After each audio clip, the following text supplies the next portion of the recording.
역대상 18장 1에서 13절 말씀 보겠습니다. 이후에 다윗이 블레셋 사람을 쳐서 항복받고 블레셋 사람의 손에서 가드와 그 동네를 빼앗고 또 모압을 치매 모압 사람이 다윗의 종이 되어 조공을 바치니라. 소바왕 하닷에셀이 유브라데 강가에서 자기 권세를 펴고자 하매 다윗이 저를 쳐서 하맛까지 이르고 그 병거 1,000승과 기병 7,000과 보병 2만을 빼앗고 그 병거 100승의 말만 남기고 그 외의 병거 말은 다 발에 힘줄을 끊었더니 다메섹 아람 사람이 소바왕 하닷에셀을 도우러 온지라. 다윗이 아람 사람 2만 2천을 죽이고 다메섹 아람에 수비대를 두매 아람 사람이 다윗의 종이 되어 조공을 바치니라. 다윗이 어디로 가든지 여호와께서 이기게 하시느니라. 다윗이 하닷에셀의 신복들의 가진 금방패를 빼앗아 예루살렘으로 가져오고 또 하닷에셀의 성읍 디브핫과 군에서 심히 많은 놋을 취하였더니 솔로몬이 그것으로 놋바다와 기돔과 놋그릇을 만들었더라. 하맛 왕 도우가 다윗이 소바왕 하닷에셀의 온 군대를 쳐서 파하였다함을 듣고 그 아들 하도람을 보내어 다윗에게 문안하고 축복하게 하니 이는 하닷에셀이 이왕의 도우로 더불어 여러 번 전쟁이 있었던 터에 다윗이 하닷에셋을 쳐서 파하였음이니라. 하도람이 금과 은과 놋의 여러 가지 그릇을 가져온지라. 다윗 왕이 그것도 여호와께 드리되 에돔과 모압과 암몬 자손과 블레셋 사람과 아말렉 등 여러 족속에게 취하여 온 은금과 함께하여 드리니라. 스루야의 아들 아비새가 염곡에서 에돔 사람 1만 8천을 쳐 죽인지라. 다윗이 에돔의 수비대를 두매 에돔 사람이 다 다윗의 종이 되니라. 다윗이 어디로 가든지 여호와께서 이기게 하셨더라. 아멘. 자, 오늘은 세상에서 승리하는 방법이라는 제목으로 말씀 전하겠습니다. 자, 방금 읽으신 본문은 다윗이 대적과 싸워서 승리하는 백전백승하는 그런 장면이 기록된 말씀입니다. 이 말씀을 우리가 단순히 살펴보면 그냥 다윗이 전쟁 치렀고 이겼고 이런 식으로 생각할 수가 있겠습니다.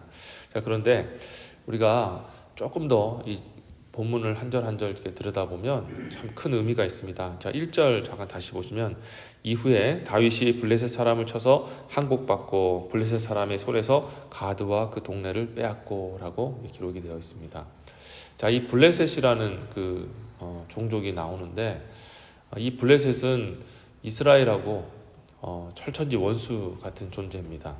그래서 이웃국가, 인접국가이기 때문에 그럴 수도 있고 지금 이제 가드라는 그 블레셋 지역은 지금 이제 한참 지금 이스라엘하고 지금 팔레스타인 그 사람들하고 지금 계속해서 싸우고 있잖아요. 물론 뭐 이스라엘이 지금 거의 다 쳐서 뭐 평정은 했지만 그 동네가 바로 블레셋입니다. 그러니까 그때도 싸웠고 지금도 싸우는 그런 정말 안 좋은 관계 속에 있죠.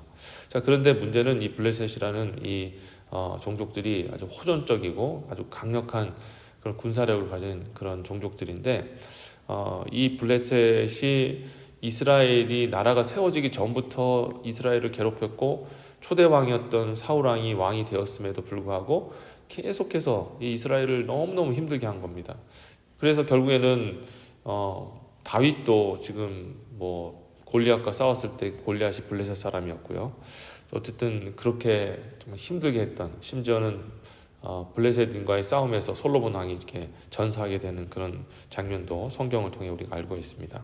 자, 이렇게 강력한, 그래서 정말 이스라엘이 정말 이 땅의 패권국이 되기 위해서는 반드시 넘어야 될 그런 블레셋이었는데 그게 평생을 그렇게 싸우는데도 이게 그 결론이 나지 않는 그런 강국이었습니다. 그런데 오늘 딱 한 절 나왔습니다. 이후에 다윗이 블레셋 사람을 쳐서 항복받고 블레셋 사람의 손에서 가드와 그 동네를 빼앗았다라고, 한마디로 이 블레셋을 평정했다라고 기록이 되어 있는 겁니다. 그러니까 우리는 그 역사를 잘 모르는 사람 입장에서 보면 이게 뭐 별건가라고 생각할지 모르겠지만 이스라엘에게 있어서는 자기의 민족적인 소원이 이루어진 겁니다. 그 원수, 철천지 원수 같았던 블레셋을 드디어 다윗이 평정하였다. 이게 한 줄로 기록되어 있습니다. 왜 한 줄입니까? 하나님이 다윗에게 승리를, 또 다른 승리를 주셨는데 블레셋을 이긴 것보다 더 강력한 나라들을 하나님이 하나씩 다 평정했기 때문에 블레셋 이긴 거는 아무것도 아닌 그런 한 줄로 기록이 되었다는 거죠. 자, 계속해서 보시면 뭐 2절에 보시면은 이제 모압이 나오고요. 이 모압은 뭐 여러분 다 아시다시피 아브라함 조카 롯의 딸들과 동침해서 롯이 딸들과 동침해서 낳은 아들 중에 하나인데 그 후손들이 이제 큰 지역에서 이제 많은 인구와 군사력으로 여전히 이스라엘에게 위협이 되고 있었습니다. 그런데 그것도 딱 한 줄로 끝났습니다. 2절 또 모압을 침해 모압 사람이 다윗의 종이 되어 조공을 마시니라 라고 기록이 되어 있습니다. 그 밖에 소바왕 하다데셀, 다메섹, 아람, 에돔, 암몬 주변에 있는 나라들이 정말 다윗과 다 싸워가지고 패권국이 일어나니까 이스라엘이라는 패권국이 일어나니까 어떻게든 이제 그것을 좀 주저앉히려고 온 그런 사방에 있는 나라들이 한꺼번에 달려들어서 싸우는데 다 이스라엘을 하나님이 승리하게 하셨다라고 기록이 되어 있습니다. 자, 그런데 흥미로운 점은 이렇게 하나님께서 승리하게 하시면서 전리품을 걷게 하셨습니다. 하다데셋이라는 그런 왕에게 금방패를 빼앗았고요. 8절에 보면은 하다레셀의 성읍에서 많은 놋을 취하게 되었고 그 놋을 가지고 솔로몬, 그 아들 솔로몬이 하나님의 그 성전의 기물을 만드는데 그 취했던 놋을 가지고 사용하게 됩니다. 또 11절에 보시면 에돔, 모압, 암몬, 블레셋, 아말렉 등의 족속들과 싸워서 얻은 이 전리품, 금, 은, 놋 여러 가지 그릇들을 취하면서 다 이거 가지고 하나님의 성전 기물로 이렇게 만들어 드리는 그런 전리품을 이제 취하게 되는 것이죠.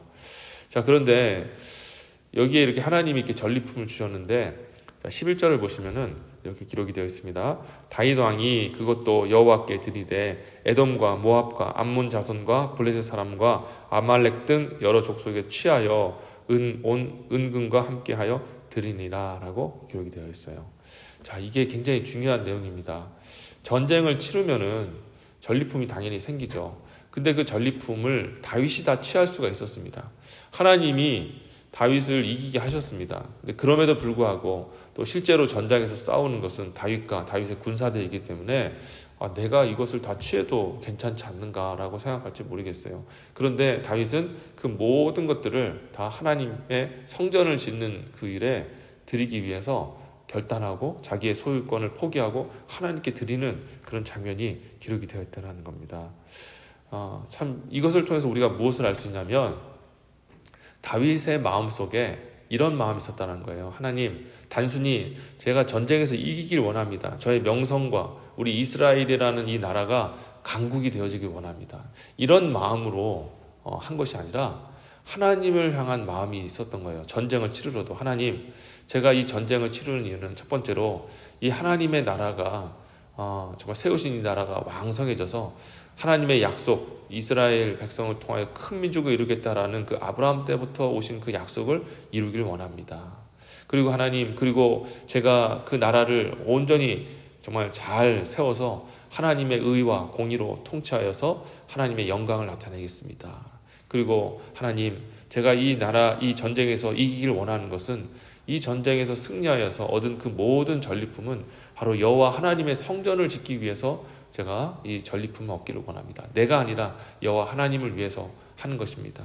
그러니 전쟁에서 승리하게 하여 주옵소서 하고 전쟁을 나가서 싸웠던 것입니다. 그리할 때 이 선한 목적을 가지고 싸웠던 다윗과 하나님 함께 하시고 하나님의 뜻과 다윗의 소망이 일치되었을 때 이 다윗은 어떤 그 강력한 그 대적을 만나도 백전백승하는 그런 하나님의 은혜가 주어지게 되었다는 것이죠. 오늘 하나님께서 이 본문을 통해서 우리에게 주시는 교훈이 뭘까요?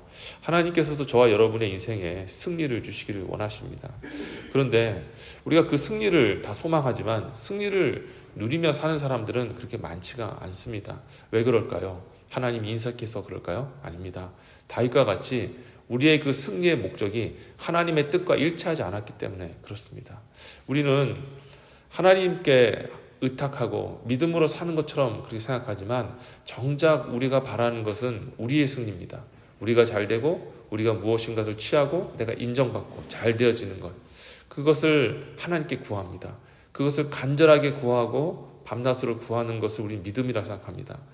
물론 그게 믿음이 아니란 말은 아닙니다. 그렇지만 정말 우리가 하나님 앞에 기도하면서 구해야 될 게 무엇이냐? 하나님의 나라와 하나님의 의가 먼저 구해야 되는 거 아니겠습니까? 우리가 하나님 앞에 뜻을 정하고 우리의 소원을 우리가 가지고 살아가는데 그 소원이 과연 하나님의 계획과 뜻과 하나님의 그 역사하심에 얼마나 일치하고 있는지, 혹시 하나님은 다른 계획을 가지고 계신데 우리는 정말 하나님의 뜻과 전혀 상관없는 것들을 구하면서 살아가고 있지는 않는지 여러분 생각해 봐야 합니다. 요한복음 15장 7절에서도 예수님이 이렇게 말씀하셨죠. 너희가 내 안에 거하고 내 말이 너희 안에 거하면 무엇인지 원하는 대로 구하라. 그리하면 이루리라. 아멘. 하나님께서 약속하셨어요. 내가 너에게 주고자 하는 그런 축복이 있는데 그 축복은 너희가 내 안에 거하고 내 말이 너희 안에 거하라. 이게 무슨 상태입니까? 내가 하나님과 일치된, 예수 그리스도와 일치된 상황이죠. 주님의 뜻이 나의 뜻이 되고 나의 소망이 주님의 계획과 일치하는 그런 상태라는 것이죠. 그리할 때 우리의 소원을 하나님 이루어주시는 거예요. 근데 우리는 그 하나님의 축복 주시는 원리를 잊어버리고 자꾸 우리가 원하는 것만을 구하고 살아가고 있습니다. 물론 하나님께서 성경에도 보면 우리에게 마음의 소원을 주고 행하신다 하셨습니다. 그래서 마음속에 드는 그 소원이 하나님이 주신 거라고 저는 그렇게 믿습니다. 그렇다면 어떤 과정을 거쳐야 될까요? 그 소원을 점검하는 과정이 필요하고 그 소원을 하나님의 뜻에 일치하는 과정이 필요한 것입니다. 그 소원이 주어졌을 때 사탄은 항상 그럽니다. 선악을 알게 하는 나무 실과를 하나님께서 우리에게 주셨습니다. 정말 좋은 걸 주셨죠. 그런데 그것은 하나님의 것이었습니다. 그래서 사탄은 우리에서 뭐라고 사람들을 미혹했습니까? 이걸 먹어라. 이 먹어도 된다. 먹으면 하나님처럼 된다. 항상 늘 사탄은 우리 마음속에 와서 우리의 그 소원, 하나님께 주신 거룩한 소원을 가지고 네가 취해라. 네 것이다. 네 열매다. 라고 그렇게 우리를 충동질합니다. 아닙니다. 하나님께서 우리에게 소원 주신 것은 하나님의 그 뜻을 이루기 위해, 하나님의 계획을 이루기 위해, 하나님의 저와 여러분 향한 그런 놀라우신 하나님의 섭리를 이루시기 위해서 주신 거예요. 그래서 우리는 그 어떤 꿈과 비전을 받았을 때 해야 될 그 과정이 뭐냐면 그 뜻을 하나님 안에서, 하나님 말씀 안에서 확인하는 과정이 필요합니다. 하나님 왜 주셨습니까? 하나님 이걸 왜 내가 이것을 해야 됩니까? 사업을 하시던 여러분들이 뭐 공부를 하던 아니면 어떤 그 필요한 일들을 하든지 간에 항상 물어야 되는 거예요. 하나님 이걸 왜 하게 하셨습니까? 이거 왜 이것을 추진하게 하셨나요? 그래서 그 안에서 하나님의 뜻을 이루어드리기 위해서 제가 지금 마음속에 있는 이 소원들이 어떻게 이루어져야 될까요? 저의 노력들이 어떻게 하나님께 성취되어야 될까요? 라고 끊임없이 묻고 성령께 확언을 들으시고 그렇게 살아가야 되는 거예요. 그래서 그렇게 일치할 때 하나님께서는 당신의 영광을 위해서 우리에게 복을 내리시고 백전백승하는 승리의 삶을 살 수 있게 하시는 것입니다.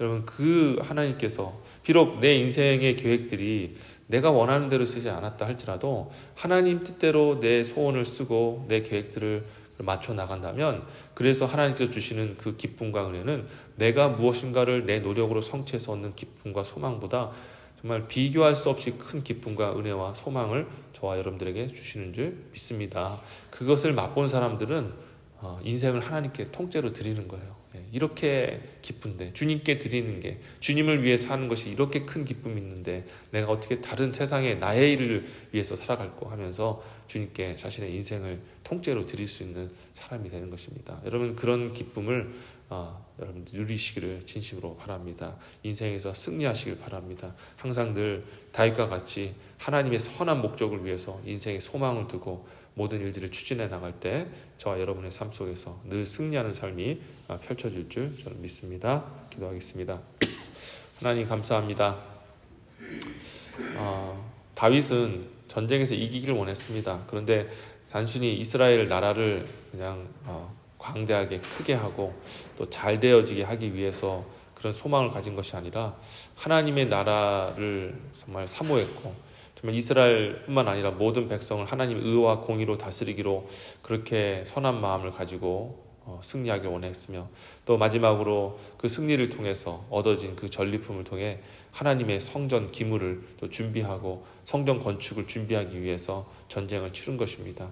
하나님, 선한 목적이, 정말 하나님을 향한 선한 목적이 하나님의 뜻과 일치할 때 우리는 승리할 수 있다라는 하나님의 승리의 공식을 알게 하셔서 감사합니다. 하나님, 우리가 이제 살아가면서 하나님 늘 기도하게 하시고 늘 말씀 안에서 하나님의 뜻을 확인하고 내 뜻을 하나님께 맞춰 나갈 수 있는 우리 성도들 되게 하여 주옵소서. 그리할 때 우리 힘으로 얻을 수 없는 정말 위대한 승리, 우리의 그런 노력으로 얻을 수 없는 참 기쁨과 또 즐거움과 소망을 우리에게 허락하여 주셔서 더 하나님 앞에 우리 자신을 드리고 기쁨으로 하나님께 나아갈 수 있는 우리 모든 성도들이 다 되게 하여 주옵소서. 감사드렸고 이 모든 말씀 예수 그리스도 이름으로 간절히 기도드립니다. 아멘.